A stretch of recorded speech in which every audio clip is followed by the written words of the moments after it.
Hi, boys and girls. Today we're going to read chapters 3 and 4 in Charlotte's Web. Chapter 3, Escape. The barn was very large. It was very old. It smelled of hay and it smelled of manure. It smelled of the perspiration of tired horses and the wonderful sweet breath of patient cows. It often had a sort of peaceful smell, as though nothing bad could happen ever again in the world. It smelled of grain and of harness dressing and of axle grease and of rubber boots and of new rope. And whenever the cat was given a fish head to eat, the barn would smell of fish. But mostly it smelled of hay, for there was always hay in the great loft up overhead. And there was always hay being pitched down to the cows and the horses and the sheep. The barn was pleasantly warm in the winter when the animals spent most of their time indoors, and it was pleasantly cool in the summer when the big doors stood wide open to the breeze. The barn had stalls on the main floor for the work horses, tie-ups on the main floor for the cows, a sheepfold down below for the sheep, a pig pen down below for Wilbur, and it was full of all sorts of things that you might find in barns: ladders, grindstones, pitchforks, monkey wrenches, scythes, lawnmowers, snow shovels, axe handles, milk pails, water buckets, empty grain sacks, and rusty rat traps. It was the kind of barn that swallows like to build their nests in. It was the kind of barn that children like to play in. And the whole thing was owned by Fern's uncle, Mr. Homer L. Zuckerman. Wilbur's new home was in the lower part of the barn, directly underneath the cows. Mr. Zuckerman knew a manure pile is a good place to keep a young pig. Pigs need warmth, and it was warm and comfortable down there in the barn cellar on the south side. Fern came almost every day to visit him. She found an old milking stool that had been discarded, and she placed the stool in the sheepfold next to Wilbur's pen. Here she sat quietly during the long afternoons, thinking and listening and watching Wilbur. Here's a couple pictures. There's Wilbur at the feed trough, and there is Fern watching Wilbur. The sheep soon got to know her and trust her. So did the geese who lived with the sheep. All the animals trusted her. She was so quiet and friendly. Mr. Zuckerman did not allow her to take Wilbur out, and he did not allow her to go into the pig pen. But he told Fern that she could sit on the stool and watch Wilbur as long as she wanted to. It made her happy just to be near the pig, and it made Wilbur happy to know that she was sitting there right outside his pen. But he never had any fun. No walks, no rides, no swims. One afternoon in June, when Wilbur was almost 2 months old, he wandered out into the small yard outside the barn. Fern had not arrived for her usual visit. Wilbur stood in the sun, feeling lonely and bored. There's never anything to do around here, he thought. He walked slowly to his food trough and sniffed to see if anything had been overlooked at lunch. He found a small strip of potato skin and ate it. His back itched, so he leaned against the fence and rubbed against the boards. When he tired of this, he walked indoors, climbed to the top of the manure pile, and sat down. He didn't feel like going to sleep. He didn't feel like digging. He was tired of standing still and tired of lying down. I'm less than 2 months old, and I'm tired of living, he said. He walked out to the yard again. When I'm out here, he said, there's no place to go but in, and when I'm indoors, there's no place to go but out in the yard. That's where you're wrong, my friend, said a voice. Wilbur looked through the fence and saw the goose standing there. You don't have to stay in that dirty little yard, said the goose, who talked rather fast. One of the boards is loose. Push on it, and come out. What? Said Wilbur. Say it slower.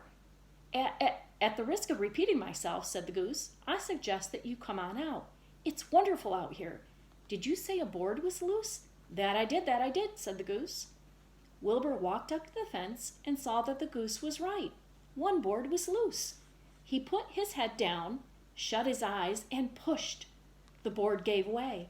In a minute, he had squeezed through the fence and was standing in the long grass outside his yard. The goose chuckled. How does it feel to be free? She asked. I like it, said Wilbur. That is, I guess I like it. Actually, Wilbur felt odd to be outside his fence, with nothing between him and the big world. Where do you think I'd better go? Anywhere you like, said the goose. Go down through the orchard, root up the sod. Go down through the garden, dig up the radishes, root up everything, eat the grass, look for the corn. Look for oats, run all over, skip and dance, jump and prance. Go down through the orchard and stroll in the woods. The world is a wonderful place when you're young." "I can see that," replied Wilbur. He gave a jump in the air, twirled, ran a few steps, stopped, looked all around, sniffed the smells of the afternoon, and then set off walking down through the orchard. Pausing in the shade of an apple tree, he put his strong snout into the ground and began pushing, digging, and rooting. He felt very happy. He had plowed up quite a piece of ground before anyone noticed him. Mrs. Zuckerman was the first to see him. She saw him from the kitchen window, and she immediately shouted for the men. "Homer!" she cried. "Pigs out! Lurvy! Pigs out! Homer, Lurvy, pigs out! He's down there under the apple tree." "Now the trouble starts," thought Wilbur. "Now I'll catch it." The goose heard the racket, and she too started hollering. "Run, run, run! Downhill! Make for the woods, she shouted to Wilbur. "They'll never, never, never catch you in the woods."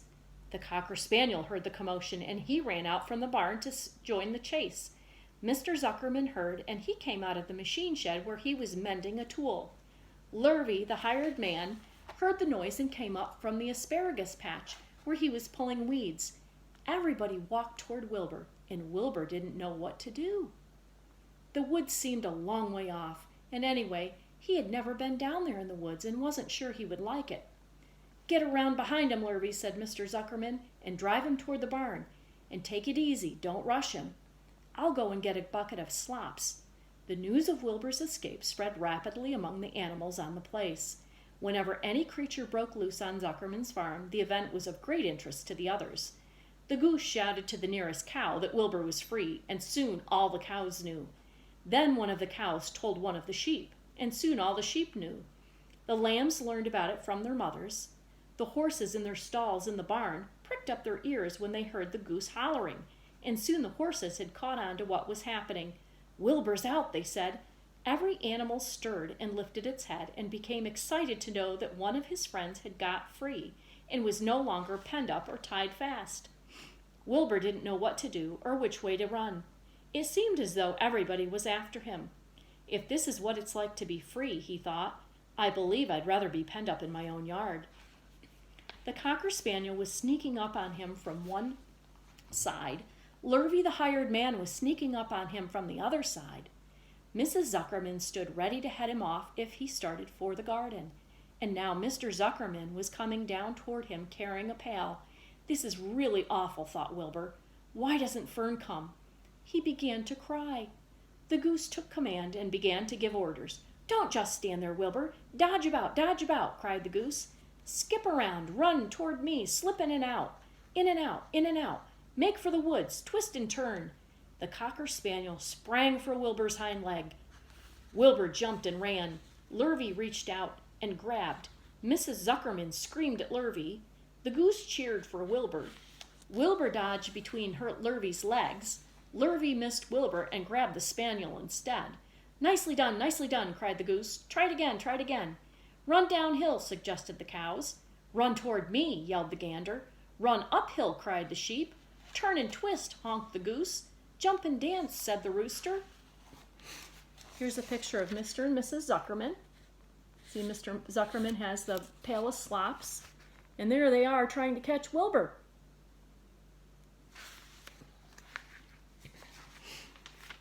"Look out for Lurvy," called the cows. "Look out for Zuckerman," yelled the gander. "Watch out for the dog," cried the sheep. Listen to me," screamed the goose. Poor Wilbur was dazed and frightened by this hullabaloo. He didn't like being the center of all this fuss. He tried to follow the instructions of his friends were giving to him, but he couldn't run downhill and uphill at the same time, and he couldn't turn and twist when he was jumping and dancing, and he was crying so hard he could barely see anything that was happening. After all, Wilbur was a very young pig, not much more than a baby, really. He wished Fern was there to take him in her arms and comfort him. When he looked up and saw Mr. Zuckerman standing quite close to him holding a pail of warm slops, he felt relieved. He lifted his nose and sniffed. The smell was delicious. Warm milk, potato skins, wheat middlings, Kellogg's cornflakes, and a popover left from the Zuckerman's breakfast. "Come, pig," said Mr. Zuckerman, tapping the pail. "Come, pig." Wilbur took a step toward the pail. No, said the goose. "It's the old pail trick. Wilbur, don't fall for it. He's trying to lure you back into captivity. He's appealing to your stomach." Wilbur didn't care. The food smelled appetizing. He took another step toward the pail. "Pig, pig," said Mr. Zuckerman in a kind voice, and began walking slowly toward the barnyard, looking all about him innocently, as if he didn't know that a little white pig was following along behind him. "You'll be sorry, sorry, sorry," called the goose. Wilbur didn't care. He kept walking toward the pail of slops. "You'll miss your freedom," honked the goose. "An hour of freedom is worth a barrel of slops." Wilbur didn't care. When Mr. Zuckerman reached the pig pen, he climbed over the fence and poured the slops into the trough. Then he pulled the loose board away from the fence so that there was a wide hole for Wilbur to walk through. "Reconsider, reconsider," cried the goose. Wilbur paid no attention. He stepped through the fence into his yard. He walked to the trough and took a long drink of slops, sucking in the milk hungrily and chewing the popover. It was good to be home again. While Wilbur ate, Lurvy fetched a hammer and some 8-penny nails and nailed the board in place. Then he and Mr. Zuckerman leaned lazily on the fence, and Mr. Zuckerman scratched Wilbur's back with a stick. "He's quite a pig," said Lurvy. "Yes, he'll make a good pig," said Mr. Zuckerman. Wilbur heard the words of praise. He felt warm milk inside his stomach. He felt the pleasant rubbing of the stick along his itchy back. He felt peaceful and happy and sleepy. This had been a tiring afternoon. It was still only about 4 o'clock, but Wilbur was ready for bed. "I'm really too young to go out into the world alone," he thought as he lay down. Chapter 4. Loneliness. The next day was rainy and dark. Rain fell on the roof of the barn and dripped steadily from the eaves. Rain fell in the barnyard and ran in crooked courses down into the lane where thistles and pigweed grew. Rain spattered against Mrs. Zuckerman's kitchen windows and came gushing out of the downspouts. Rain fell on the backs of the sheep as they grazed in the meadow. When the sheep tired of standing in the rain, they walked slowly up the lane and into the fold. Rain upset Wilbur's plans. Wilbur had planned to go out this day and dig a new hole in his yard. He had other plans, too. His plans for the day went something like this: breakfast at 6:30, skim milk, crusts, middlings, bits of donuts, wheat cakes with drops of maple syrup sticking to them, potato skins, leftover custard, pudding with raisins, and bits of shredded wheat. Breakfast would be finished at 7. From 7 to 8, Wilbur planned to have a talk with Templeton, the rat that lived under his trough. Talking with Templeton was not the most interesting occupation in the world, but it was better than nothing. From 8 to 9, Wilbur planned to take a nap outdoors in the sun.